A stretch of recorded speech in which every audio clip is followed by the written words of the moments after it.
So the first match going to Battlefield, not too surprising. Samus can still use her double missiles here. I always... Oh, I'm a bit high in it. I always question a little bit.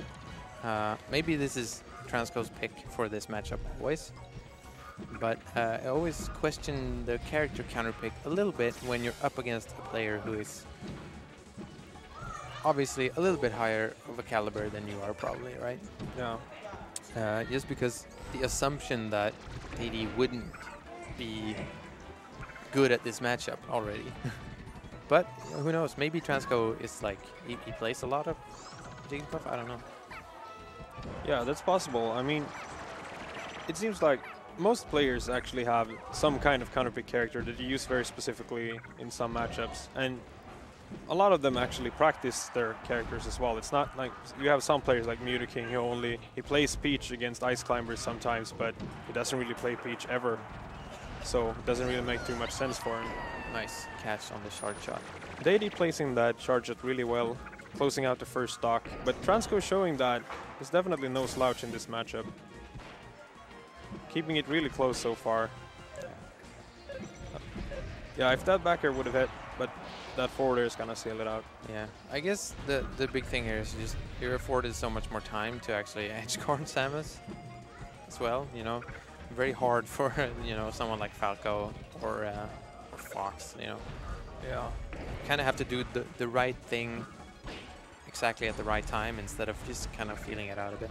Yeah, because she has so many jumps and because she has such a great horizontal mobility, so it's very easy for her to space out and just try to back air you when you're trying to bomb jump. But Daydee knowing exactly where Transco was going there. These shard shots are just like... Reading Transco like an open book, throwing that shard shot right in his face. Murdering. So the double missile starting a little bit, but not for too long. I'm actually, as a fellow Samus player, I'm actually always so impressed with when people are able to get a lot of grabs with Samus, because that grab is super slow. Yeah. And Really if you miss it, lot. you're going especially against Puff, you're going to die. Yeah. It just shows that you have the read on the opponent. Yeah. And right there. What's that, like 3 for 3? Shard, shard, shard, shard, shard, Yeah. shard, I think. Daydee wanting to go off with a track record of hitting every shard shot except for that one. He did miss one in the beginning, actually. He did? Yeah. I think he got back air for it as well, so. But not really being an issue here. Yeah, after the first stock being super even, it seems like Daydee has adapted a lot to Transco, and Transco doesn't really get anything past that. Pretty convincing 3 stock from Daydee. Just kind of shows how fast he can adapt to it. And obviously has a lot of experience in the matchup, so.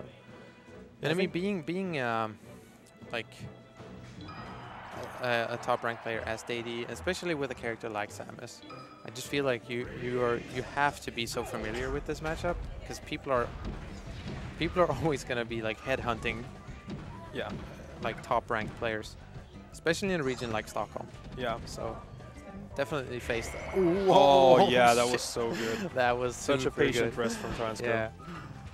Oh, that is also super important. You can rest punish Samus's jab. Oh really? Yeah. So you have to go for, when you're playing Samus, a lot of Samus players go for, you jab and then you crouch cancel so that you get the first jab again, because the second jab is the one that you can for sure rest punish, because it's very slow. But it also comes down to... Well, you gotta react to it. Yeah, you gotta react to it, and you gotta kind of predict it, because if you just completely react to it, then you're not going to be able to hit it. Also the same thing, you can also rest punish to forward tilt, so it's really sad for Samus in that situation. Yeah, maybe not entirely unexpected there. And I can kind of see why Transco would go here, even though Jigglypuff doesn't usually really want to go to a stage like Yoshi's because she dies super early. But just, it's hard for Samus when she doesn't have anywhere to escape, and you can just wall out basically the entire stage with the back airs. Yeah, it wasn't really getting many edge guards anyway. Like, wasn't really reading correctly on her recovery, so I can understand him wanting to go something like this, where it's not as much of an issue, right? Yeah, exactly. And I feel like Daydee is trying to play as patiently as possible right now, because he knows that he can't afford to mess up. And really, really good there, falling through the platform and grabbing the ledge, making sure not to have any ending lag when coming down. But yeah, Transco is playing really well here. Yeah, taking another stock, being up a stock in this game yet another time versus Daydee. It's worth to note that I don't think he's been grabbed at all this game, which was definitely a key factor in setting up all those charge shot kills. Yeah, I think I saw one grab, but one grab is still not that much.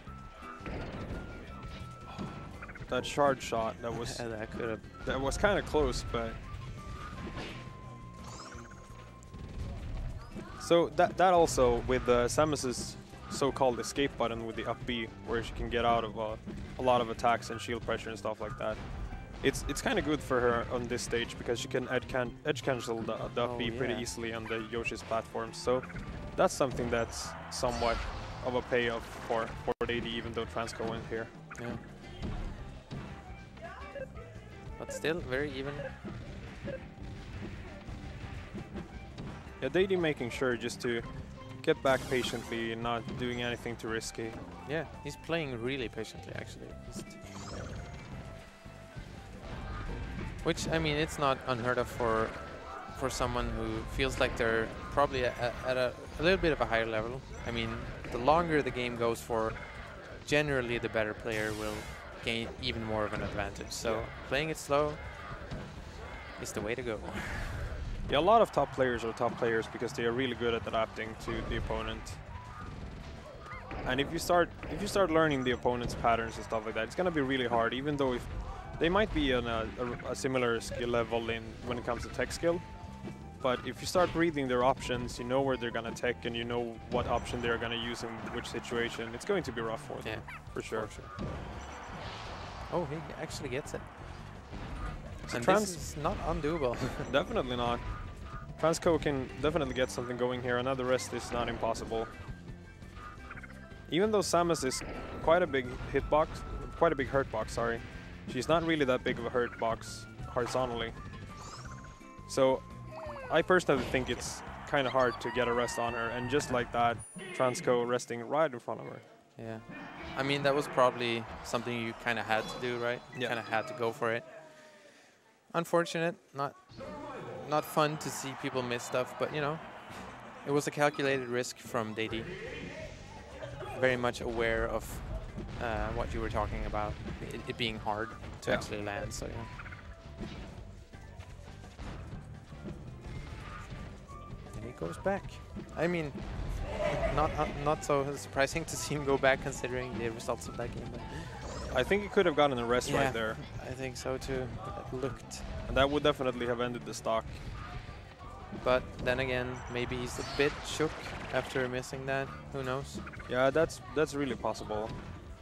I mean, Daydee has been playing pretty well, and also not to forget that even though it goes both ways, usually the top player will kind of sleep on the lower ranked player and let him get a little bit too many things going on. But at the same time, when you're the lower ranked player, you've got a lot of nerves going on because you know that they don't have anything to prove, but you do. Yeah, exactly. Everyone already knows that they're good. You have to prove that you are as well. It can definitely be overwhelming. Yeah, nice there from Transco getting the double back here to finish that off. We'll see. I feel he's kind of playing a bit rattled here, if you compare it to the last game, but still has time. I mean, this matchup can be as slow as you want it to be, but yeah, Transco fortunately jumping over that charge shot, but he got hit by the missile anyway. Daydee seems to realize like that Transco is a bit flustered. He's really picking up the tempo in this game, being a lot more aggressive. Yeah, I think it's going to be hard for Transco in this situation. It's not easy to make a 3-stock comeback on Samus. Yeah, it's definitely one of the hardest. Daydee's caliber, you know? One of Daydee's caliber, it's going to be even rougher. 3-0, but still a solid showing from Transco, especially in that second game. Yeah. Really close. And, you know, I don't want to say you should be like happy about it, obviously, but to someone who's, I'm not sure how much he competes. Obviously, there's net play now, so it's a lot easier to get a hold.